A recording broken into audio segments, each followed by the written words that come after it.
All right, how's it going? I just thought I was doing a video, but maybe I didn't hit record and then it went off. Anyway, so I'm gonna talk about the Ulster-Scots, the history of the Ulster-Scots. The Scots who moved to Ireland, moved to Northern Ireland in the 1600s, and then moved to primarily the 1600s, and then moved from Ireland to America primarily in the 1700s and 1800s. And so that's like my paternal ancestry, like both my parents paternally like they're Ulster-Scots, their ancestry, so Campbell and Millar, like families, So I'm going to try to talk about Ulster-Scots history in an Ulster-Scots accent. So I'm gonna butcher it somewhat, but just trying to spice it up. And so the Ulster-Scots accent is basically a mix of Irish and Scottish. That's like how people talk in Northern Ireland. And like everybody basically talks like that now, because the Ulster-Scots have been there 400 years, so over 400 years. So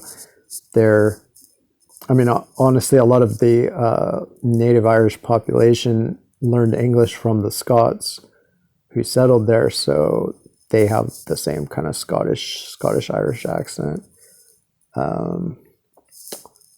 And then it's also kind of like similar in some parts of it to like some aspects of it are similar to like a Dublin accent, which is kind of like a Bristol accent, or probably came from the Bristol accent, which I don't know if might be Norman origin or something. Anyway, so that's where we get like the R's, like the American R basically comes from Ireland and so then maybe originally came from Bristol in England, Western England. So that's one major difference, whereas in Scotland, R's are rolled, and in Ulster, even the Ulster-Scots tend to not roll their R's. They pronounce the kind of hard R the way the Irish do, with like some exceptions among both the Ulster-Scots and Irish. There's some places, maybe Kerry, or there's some parts of Ireland where they do roll their R's kind of a bit, and they do sound a bit more kind of like Welsh or something. And there are some Ulster-Scots who maybe do roll it a bit, like maybe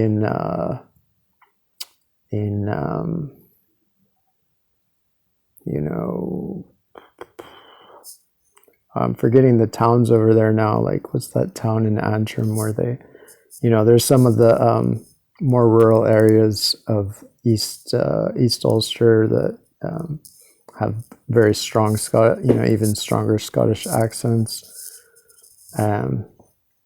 So yeah, it's been a while. I forget the town that I had in mind, but I think it was someplace in Antrim. So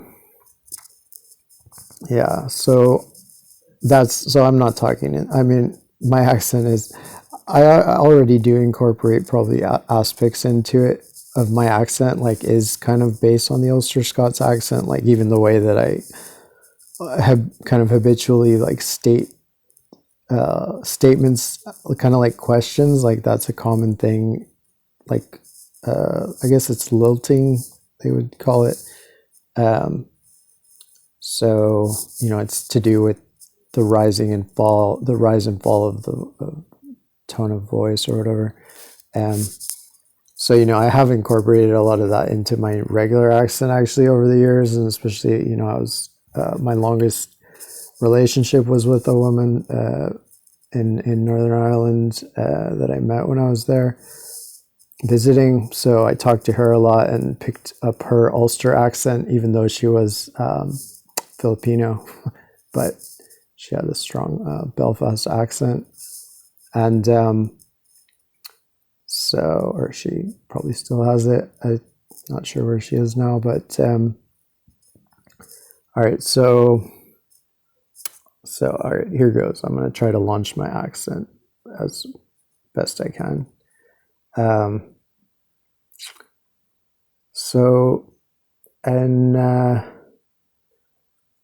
the history of the Ulster-Scots is it's in many ways it's a history of the Presbyterians, because the Ulster is the northernmost province in Ireland. There's, I think, 4 provinces, and 4 or 5 provinces. What is it? Ulster, Munster, Leinster, and the other one. Yeah. So like, so Ulster is the northernmost province. You know, today most of Ulster is included in Northern Ireland, the country of Northern Ireland, but that excludes, I suppose, 3 counties of Ulster. It excludes Donegal, and let me see. When I was in Belfast, I met, you know, probably the most legendary, like, modern, you know, novelist who's a, you know, Ulster man who writes about Northern Ireland, and what was his name? Glenn, forgetting his name right now, but he wrote a book called Fat Lad, and I think that was the name of it. But Fat Lad is like an anagram for Northern Ireland, like, because they Fat Lad, it's like Fermanagh. These are the counties of Northern Ireland: Fermanagh, Antrim, Tyrone,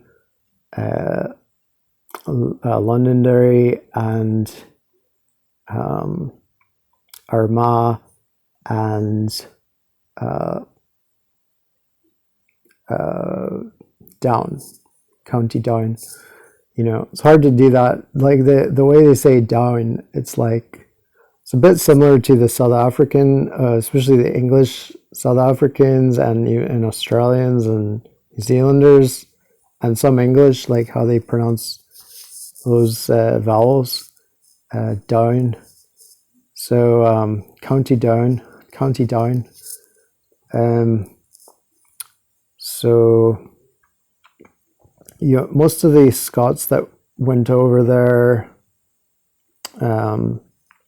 was during the, you know, like late 1600s, when it was mostly Presbyterians from the southwestern counties of Scotland who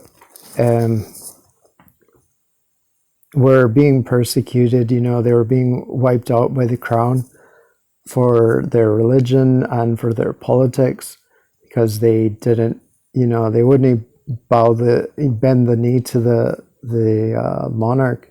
So, you know, they were, you know, puritanical. They were not, like, the monarch wanted to control, you know, church and state. He was basically, you know, in the British system, the Anglican system, the monarch is essentially the Pope of the church, of the Anglican church, and the church was really the only church that was allowed in Britain. So so the Presbyterians, you know, they didn't accept that, and so they were hunted down and, you know, murdered in their probably thousands, and, you know, during the killing times. So that was when the biggest amount of Scots came over to Ulster, was during the like 1680s. Yeah, during the 1680s there was the killing times in Scotland. I believe after the accession of King James the second, had succeeded Charles II, and Charles was filthy Tory, Anglican, all that, but he was a little slight bit more moderate compared to James, and James also was a naturally polarizing figure because he, in fact, converted to Catholicism, and this was in a time when religion was everything, and it had basically been decreed that to avoid the holy wars, every country would just go with whatever is the church of the monarch. So after 3 or however many Protestants in a row, like they had at least Elizabeth, James, and Charles II, and then going back to Catholicism, that was very jarring for a lot of the population, but also in many ways he did crack down more, and he was more absolutist. So he declared his power to be absolute, and so he provoked a lot of hatred. Of course, in Ulster, famously, they resisted him, and during the Glorious Revolution of 1688, in the city of Londonderry, and throughout Ulster, they were the strength of the revolution there, and thousands of them lost their lives for it, and were besieged by King James, and by the Jacobite scum, who were not Irish, really. I mean, the officers were British, just loyalist, royalists, the same type of people that after the revolution basically just managed to take control again. So, the Ulster-Scots, they were persecuted as Presbyterians before the Glorious Revolution, and after. And, they were very influential in the earlier revolution, the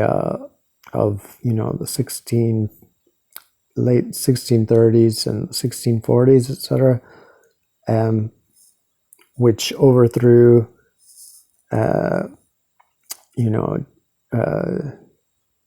Charles I,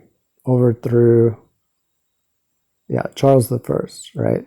And who the English then beheaded, the English parliamentarians, the Congregationalists, independents like Cromwell, and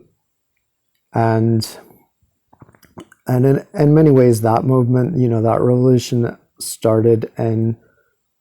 was started by the Ulster-Scots, because it was the Presbyterians who had been persecuted out of Scotland for their religion during the early 1600s, and it was them that had traveled over to Ulster and been ministering to the population there for several years to great effect. Even though previous to their arrival there had been Scots there who were not necessarily particularly religious, but they did respond to those exiled ministers that came over, but then they were persecuted again in Ireland. So they, by the Irish Parliament, which was also under King James, and so they tried to go to America, like in 1637 or 1636 thereabouts. They outfitted a ship called the Eagle's Wing, based on scripture, of course. And they sailed across, and they basically reached halfway across to America, and their storms were so bad that they, being largely clergy, or at least led by the clergy, they determined that it was a sign that they should return home, and so halfway across the ocean, they returned home all the way back, and disembarked actually in Scotland, and then became an underground movement there, and essentially started a revolution, overthrew the monarch, and founded liberalism, and proto-leftism. So they were also allied there. They had the ally in an ally, the chief of the Campbell clan, the Earl of Argyll. He was kind of the most powerful person that was on their side, that was on the left of politics in Scotland. He was considered the leader of liberalism in a sense, but in another very real sense, the true leaders of liberalism in Scotland were the Ulster-Scots, who had come back from their failed voyage to America. And so then that revolution helped, it spread into Ulster as well, and they established a Presbyterian church, more fully in Ulster during that, which had been, illegal before. And, so they were kind of like the second-class citizens in many ways, because, Ireland was largely divided between the majority Catholic population, which was basically the native people of that land, and the Anglicans from England primarily, although there were also a strong contingent of Ulster-Scots who were Anglican, especially the more wealthy.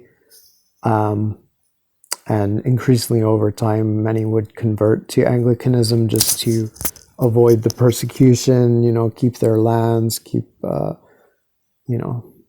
not be outlaws. But, and so in some ways, the Presbyterians were treated a bit better than the Catholics were. But in some other ways, they were actually treated worse. Like a Catholic, at least Catholic, like marriages, funerals, all that was considered valid, because they were considered to have the apostolic succession, that they, at least their priests were part of the same, somehow like a more valid system, whereas the Presbyterians, since they did not have bishops or believe in bishops, they were not considered to be real priests because they had not been consecrated by a bishop. And they had a different theory of that, of presbyters. And so their weddings and their funerals were considered invalid, and they were deprived of their property, and they were deprived of their children, could be, were declared as bastards as born out of wedlock, because their marriages were not respected by the state. So a lot of that went into the reasons why they went in such numbers to America.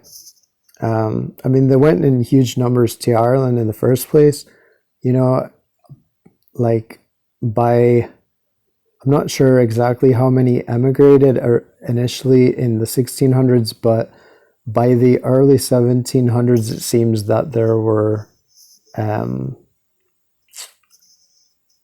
were potentially 250,000 who emigrated to America, and that would have been perhaps a third of their population in Ulster, and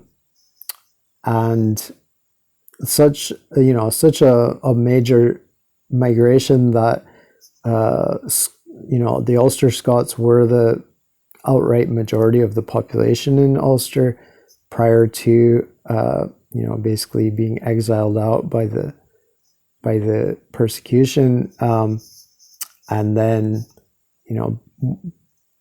as time went on, because it was mostly them emigrating, very few Catholics emigrated, some Anglicans did, but again, vast majority were the Ulster-Scots Presbyterians. So permanently changed demographics in Ulster, and then, as I said, it created the American Revolution because they were the most radical population in the British Isles, if not the world, at that time. And they had been fighting against the monarchy for hundreds of years, and they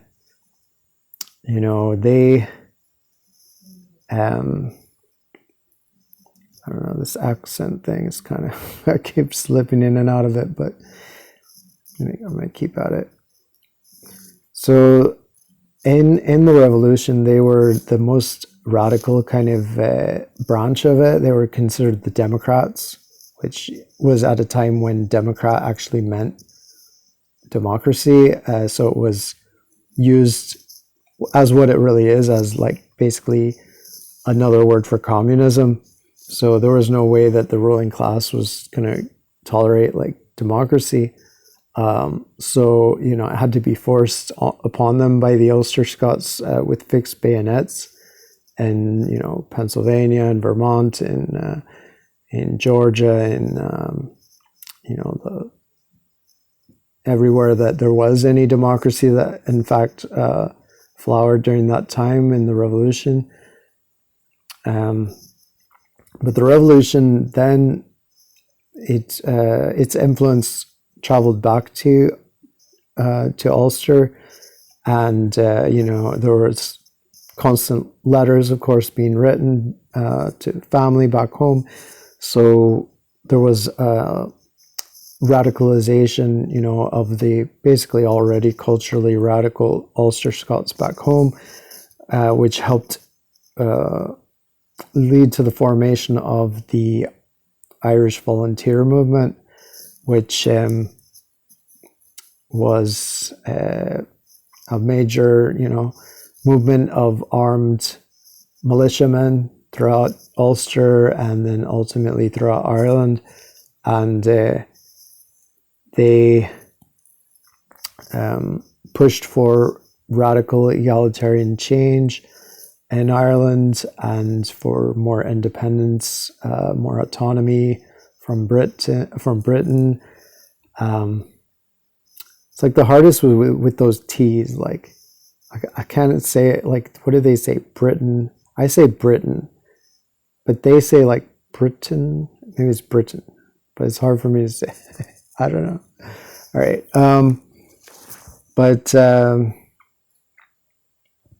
They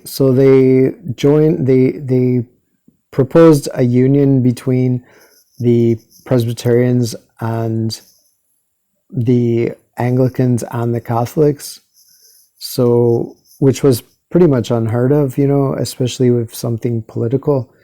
And it was inspired largely by the American Revolution and by the fact that at least there was a very small number of kind of Catholic Irish that were in America, but some of them, or many of them, were part of the revolution and were joined forces together with the Ulster-Scots and together even with some of the Anglo-Irish in the American Revolution. And there was a sense of kind of pan-Irish nationalism or identity in America, which is quite natural, like for an expat community. America was like the first place, in a sense, that you have the modern St. Patrick's Day parades and all on the same level like that you have nowadays. I think in even in the very early 1700s, like 1718 or so, in New England, where they were first settling, there was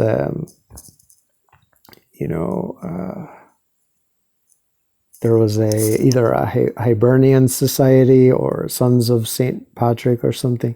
So the first St. Patrick's Day in Boston was mostly led by Ulster-Scots, but there were also a few of Anglicans and Catholics as well. So that's quite natural in a way for an expat community to be more united than they were back home. And then this was an inspiration to those back home, because especially for the Presbyterians, who their whole history was revolution and democracy, and their religion is democracy. But Presbyterianism, that's why they don't have bishops. They're democratic. But the majority of the population was Catholic, and I think many of them were very aware that the Catholics were even more victimized and oppressed than the Ulster-Scots were, even more than the Presbyterians. So there was this conscious effort to reach out and join forces, and this was essentially the foundation of Irish nationalism. Before that, there had often been, there had been Irish nationalism before, like in the 1500s and perhaps the very early 1600s. But after that, they tended to be loyal to James. James was Scottish, and so he was considered to be, a kind of cousin Celt. And as a Episcopalian, his religion was similar enough to Catholicism. And so there was not really Irish nationalism until the Ulster-Scots, until the American Revolution. And so they founded, ultimately, the United Irishmen after the Irish Volunteers were driven underground.